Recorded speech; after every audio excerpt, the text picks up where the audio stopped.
कंधमाल जिले में लघुचाप जनित वर्षा पर किछि गड़ाणिया और तलिया जमी आरंभ होइछि चाष कार्य।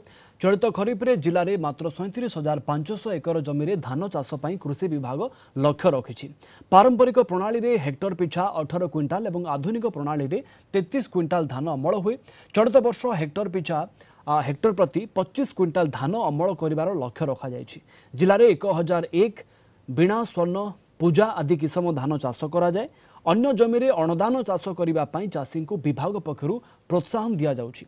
कंधमाल जिले में मात्र 29 भाग चाष उपयोगी जमी अच्छी। से 15 भाग उच्च जमी, 8 भाग समतल, मात्र 6 भाग गड़ाणिया जमी रही। आमे आजा आइसलु आमे हल धरिकी बिल को जमी चाषवाई हेले सकाळु 5टा आउछु ना आ 10-11 जाई बिल रे काम करी आमे जाउछु। आज्ञा डेरी होला बोले आज्ञा तली तुला टिके एंती डेरी हो गला, वर्षा भी डेरी हो गला।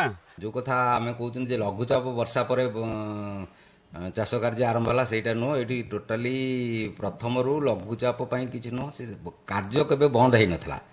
कार्य बंद हेइ नथला। तळी पकेबाठू आपनकर रुआ ए सब जिनिस कंटिन्यूअस चालू रही। किंतु वर्षा हवा द्वारा ये जो लघुचाप जनित वर्षा हवा द्वारा आमको आउरी साहाय्य करिछि।